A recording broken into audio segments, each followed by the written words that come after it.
اللہ الرحمن الرحیم۔ السلام علیکم۔ میرا 12 سالہ بیٹی کو میرا شوہر بہت پیار کرتا اور کہتا کہ اسے تو میں پڑھا لکھا کر ڈاکٹر بناؤں گا، جبکہ مجھے یہ سب دیکھ کر بہت ڈر لگتا کیونکہ میرا شوہر اس کا سوتیلا باپ تھا۔ پتہ نہیں کیوں میں ہر وقت اپنے شوہر کو شک کی نگاہوں سے دیکھتی رہتی۔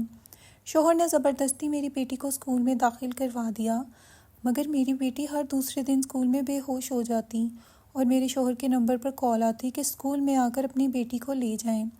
بیٹی آتی تو اس کی حالت عجیب سی ہوتی، اب اکثر ایسے ہی ہونے لگا تھا۔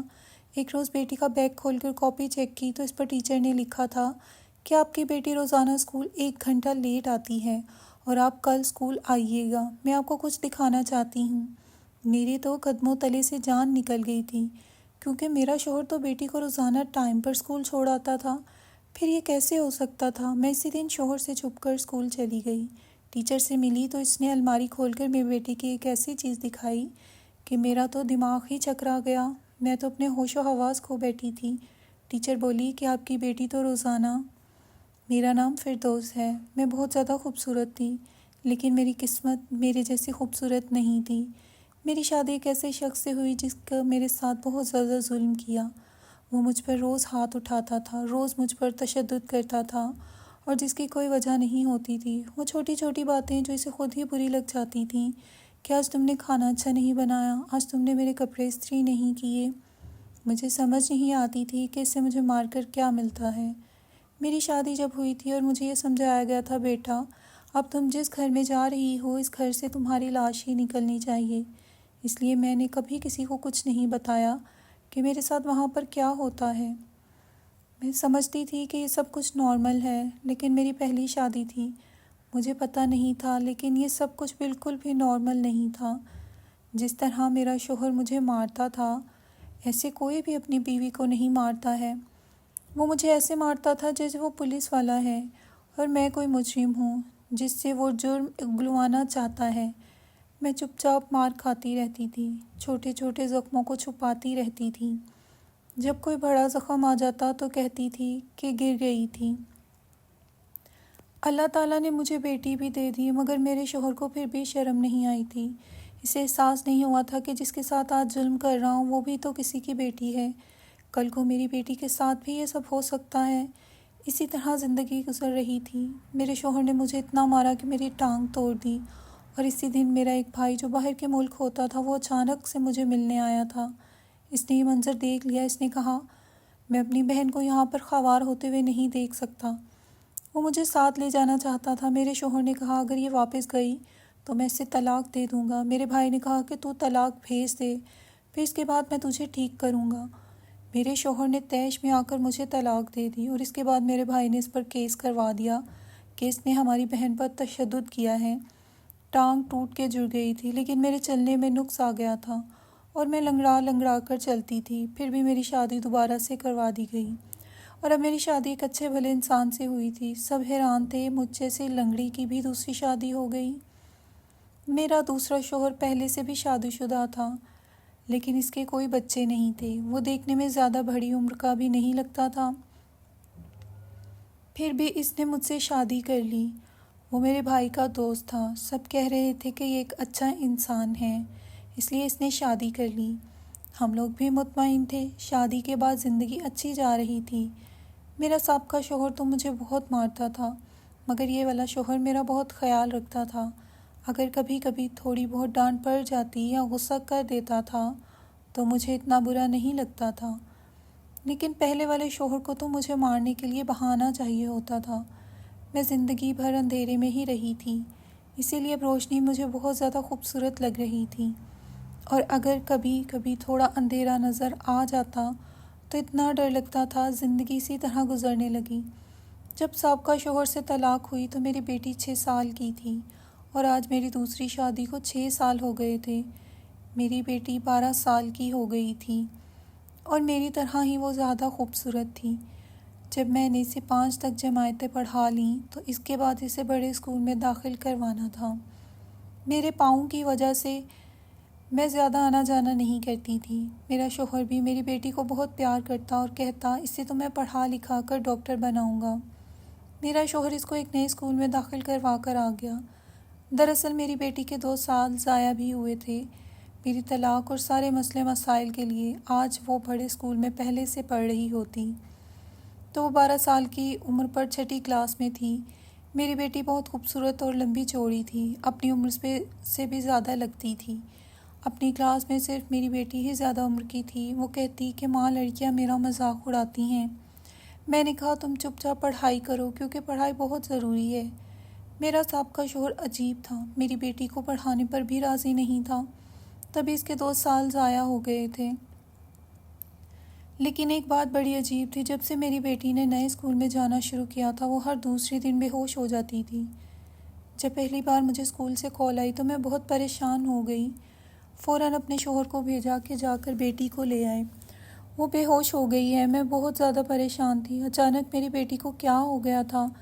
اس کی بھی تو ایک بری عادت تھی، صبح صبح ناشتہ کر کے نہیں جاتی تھی۔ شوہر اس کو واپس لے آیا لیکن 2 گھنٹے لگا دیے۔ میں نے کہا 2 گھنٹے کہاں لگے؟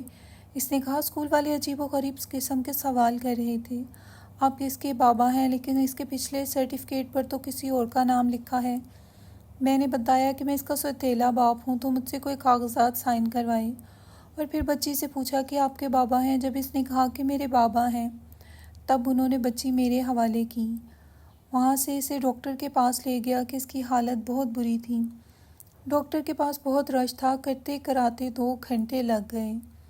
لیکن اب پہلے سے بہتر ہے میری بیٹی، پہلے سے بہتر تھی، لیکن اسے بہت نیند آ رہی تھی اور فوراً ہی سو گئی۔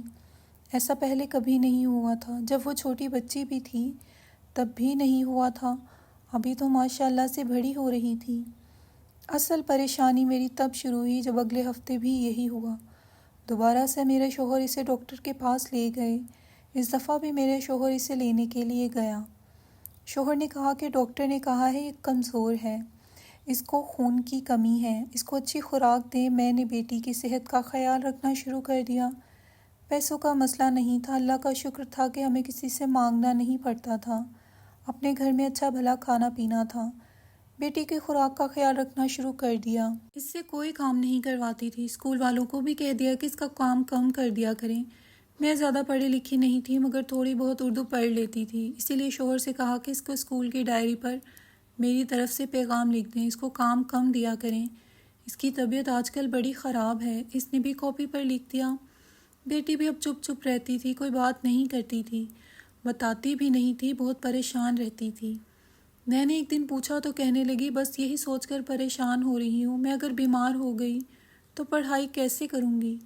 میں نے کہا کہ پڑھنے کے لیے ساری زندگی پڑھی ہے، صحت ضروری ہے، زندہ رہو گی تو پڑھائی کرو گی۔ پھر اس کے بعد بھی اس کی پریشانی کم نہیں ہوئی تھی۔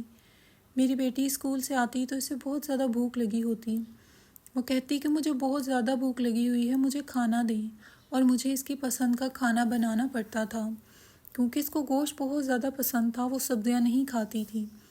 رات کو دودھ بھی پلایا کرتی تھی، ہم اسے پھل فروٹ بھی کھلاتے تھے۔ اس سب پر بہت پیسہ خرچ ہو جاتا تھا۔ شوہر سے کہا کہ بہت خرچ ہو رہا ہے تو کہنے لگا کہ بچوں کے لیے تو انسان کماتا ہے۔ ویسے اس نے یہ بہت اچھی بات کی تھی، یہ بیٹی اس کی نہیں تھی، لیکن پھر بھی وہ اس کا بہت خیال رکھتا تھا۔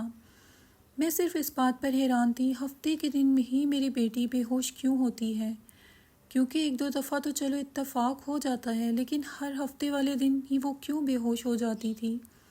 میں نے اس سے پوچھا کہ ہفتے والے دن تم کو اسکول سے زیادہ کام ملتا ہے؟ اس نے کہا نہیں، ایسا کچھ نہیں ہے، بس میری طبیعت خراب رہتی ہے۔ لیکن میرے شوہر کو وہ اپنے دل کی بات بتا دیا کرتی تھی۔ میرا شوہر شام کو اسے گھمانے بھی لے جاتا، کہتا تھا کہ باہر لے کے جا رہا ہوں تاکہ اس کا موڈ اچھا ہو جائے۔ مجھے ایک بات کی خوشی تھی کہ وہ میری بیٹی کا بہت خیال رکھتا تھا، اور میرا بھی، ورنہ باتیں کرنے والے تو چپ نہیں ہوتے۔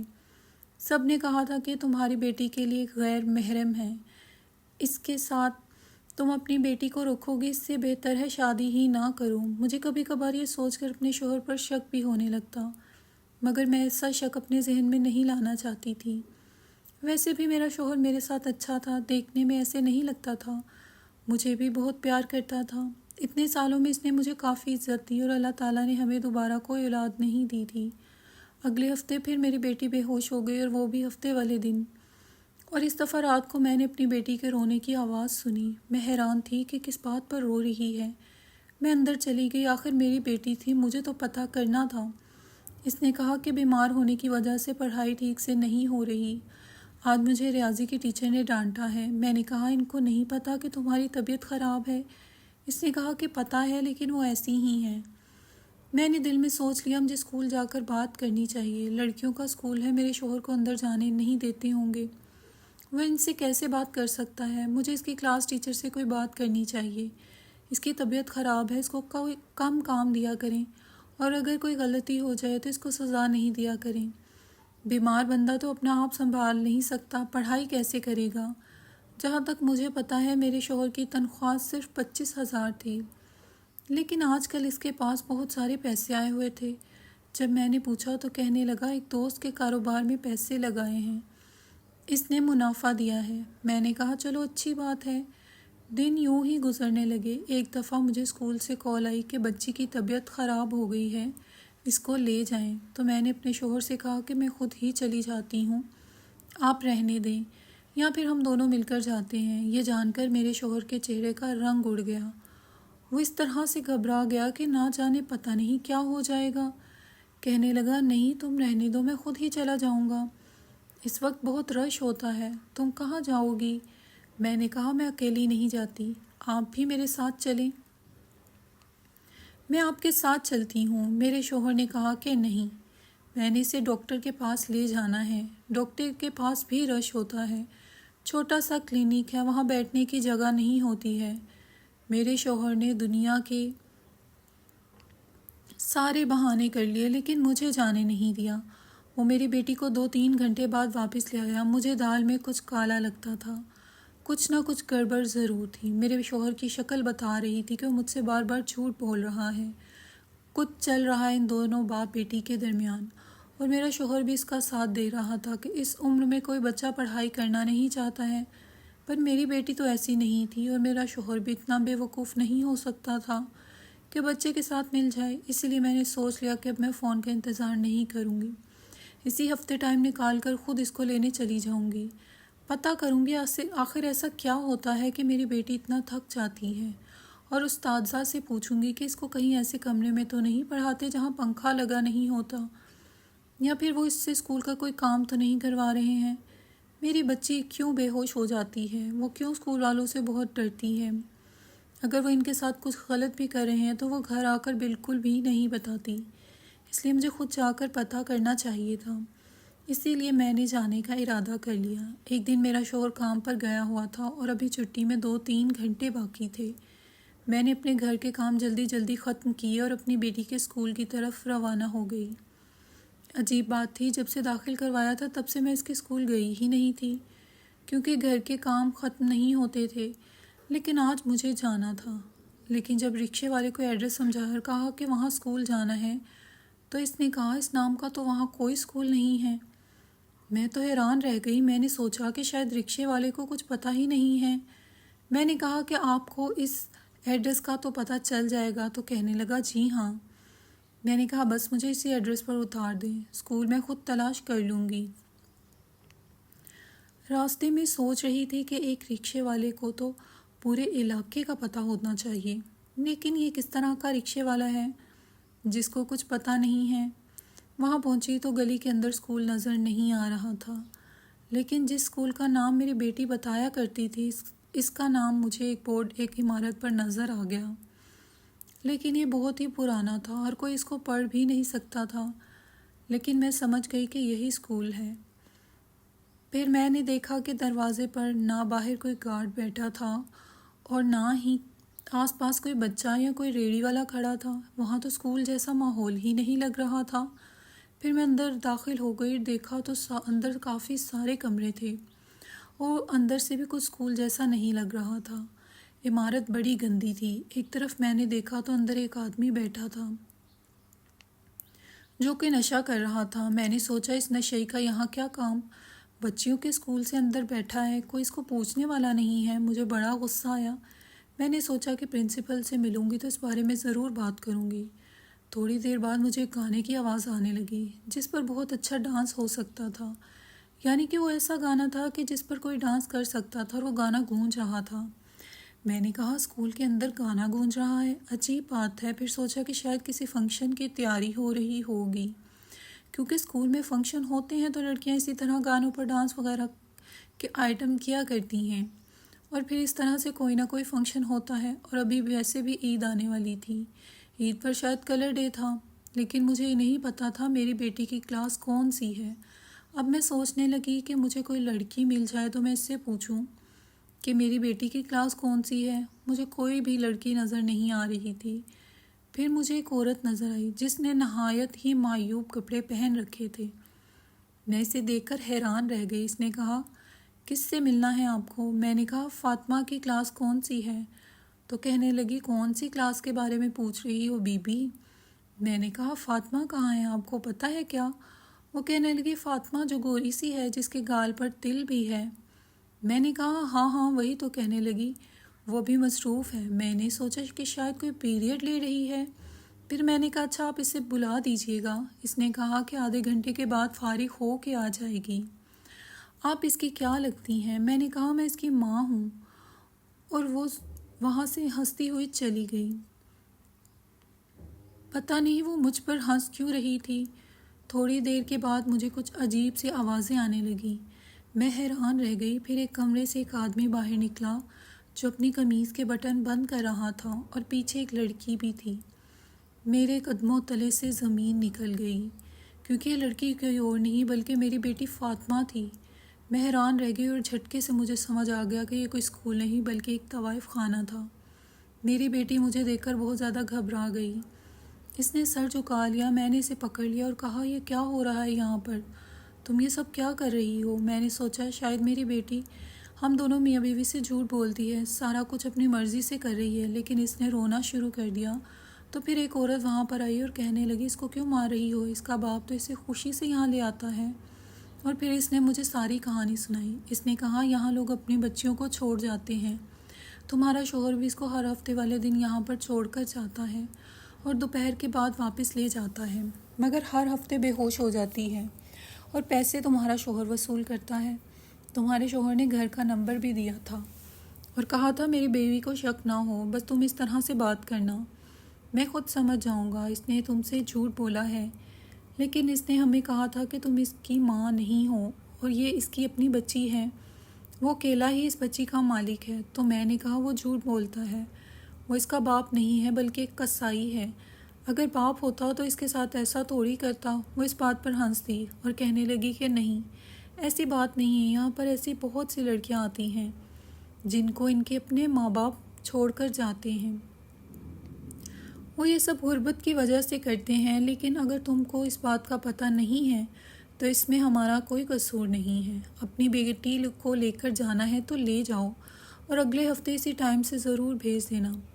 میں خاموش ہو گئی کیونکہ میں ان لوگوں کے منہ نہیں لگنا چاہتی تھی۔ میرا مجرم تو میرا شوہر تھا۔ میں گھر نہیں گئی بلکہ سیدھا پولیس کے پاس چلی گئی اور ان کو سب کچھ بتا دیا۔ ان کو یہ بھی بتا دیا اس جگہ اسکول کے نام پر کون سا گندا کاروبار ہو رہا ہے، اور اپنے شوہر پر بھی کیس کروانے کے لیے FIR درج کروا دی کہ میرا شوہر میری بیٹی کو وہاں پر بیچتا رہا ہے، اور سارا کچھ جو بھی مجھے پتا تھا میں نے ان کو بتا دیا۔ قسمت سے پولیس کا بڑا افسر کھڑا تھا جس نے مجھے دیکھ لیا اور میں نے اسی کو سب کچھ بتایا تھا۔ اس نے فوراً نفری بھیجی۔ ان سب لوگوں کے ساتھ ساتھ میرے شوہر کو بھی حراست میں لے لیا۔ میرے شوہر نے میری بیٹی کا سودا کر رہا تھا۔ وہ ہر ہفتے والے دن اسے طوائف خانے پر چھوڑ آتا تھا اور اس کی کمائی کھا رہا تھا۔ بیٹی کو بھی دھمکایا تھا کہ اگر اس نے یہ بات کسی کو بتائی تو اسے مار دے گا۔ تبھی میری معصوم بیٹی ڈر گئی تھی، مگر میری بیٹی بہت سمجھدار تھی۔ اس نے مجھے بتایا کہ اس نے اپنی عزت کیسے بچائی۔ جب بھی اس کے قریب کوئی آنے لگتا تو وہ بے ہوشی کا ناٹک شروع کر دیتی اور جان بوجھ کر زمین پر گر جاتی، منہ سے جھاگ نکالنے لگتی تاکہ وہ لوگ ڈر جائیں اور اسے ہاتھ نہ لگائیں۔ میری بیٹی کی عمر ہی کیا تھی، وہ بہت زیادہ ڈر گئی تھی اور اس کے ساتھ یہ سب کچھ ہو رہا تھا۔ اس کے بعد میں نے اپنے شوہر کی شکل نہیں دیکھی۔ اسے پولیس پکڑ کر لے گئی تھی، لیکن ایک دن میں اسے جیل میں ملنے کے لیے گئی اور وہ مجھے دیکھ کر بری طرح گھبرا گیا تھا۔ وہ بہت زیادہ پریشان لگ رہا تھا۔ شرمندگی تو مجھے اس کی آنکھوں میں ابھی بھی نظر نہیں آ رہی تھی۔ میں نے کہا میری بچی کے ساتھ تم نے یہ سب کچھ کیوں کیا؟ اگر اس کی جگہ تمہاری اپنی بچی ہوتی تو کیا تم ایسا کرتے؟ اس نے اپنا سر جھکا لیا اور کہا میرے اندر شیطان آ گیا تھا۔ میں نے کہا تمہارے اندر شیطان نہیں آیا تھا بلکہ تم خود شیطان ہو۔ اس نے کہا پولیس کیس واپس لے لو، بھلے ہی مجھے چھوڑ دو، میرے ساتھ نہیں رہنا تو نہ رہو، لیکن کیس واپس لے لو۔ میں نے کہا میں کیس واپس نہیں لوں گی، تم بھی ان کے گروہ کے ساتھ شامل تھے، جو سزا ان کو ملے گی تمہیں بھی وہی ملے گی۔ میں نے اس کے خلاف بھی کیس کر دیا تھا اور میں اب اس کے ساتھ نہیں رہنا چاہتی تھی۔ میری بچی کی زندگی برباد ہوتے ہوتے بچ گئی تھی۔ یہ تو میری بچی سمجھدار تھی، ورنہ اس کے سوتیلے باپ نے تو کوئی کسر نہیں چھوڑی تھی۔ میرے ساتھ تو اس زمانے نے جو کیا سو کیا، لیکن میں اپنی بیٹی کے ساتھ کچھ ایسا ویسا برداشت نہیں کر سکتی تھی۔ وہ بہت زیادہ ڈری ہوئی تھی، اس نے مجھے کوئی بات نہیں بتائی تھی۔ ہم نے وہ محلہ چھوڑ دیا اور میں نے اپنے شوہر سے خلا لے لی۔ اس کے بعد میں اپنے بھائی کے گھر دوسرے محلے میں چلی گئی، جہاں میری بیٹی کے بارے میں کوئی بھی نہیں جانتا تھا۔ ویسے تو اس بات کے بارے میں کسی کو پتہ نہیں چلا اور میں کوئی رسک لینا نہیں چاہتی تھی۔ میں نے اپنی بیٹی کو پھر سے اسکول میں داخل کروا دیا۔ اس نے بمشکل FA کیا اور اس کے بعد میں گھر بیٹھ کر BA کیا، تو میں نے اس کی شادی کر دی۔ اس بیچ میں نے اسے کس طرح سنبھالا، کس طرح سمجھایا، صرف میں ہی جانتی ہوں۔ بیچاری راتوں کو اٹھ جاتی تھی، ابھی بھی سوچتی ہوں تو کلیجہ منہ کو آ جاتا ہے۔ کیا بگاڑا تھا میں نے اس شخص کا جو اس نے میرے ساتھ اتنا برا کیا تھا؟ اللہ تعالیٰ سب کی بیٹیوں کو اپنے حفظ و امان میں رکھے اور ان کے اچھے نصیب کریں، آمین۔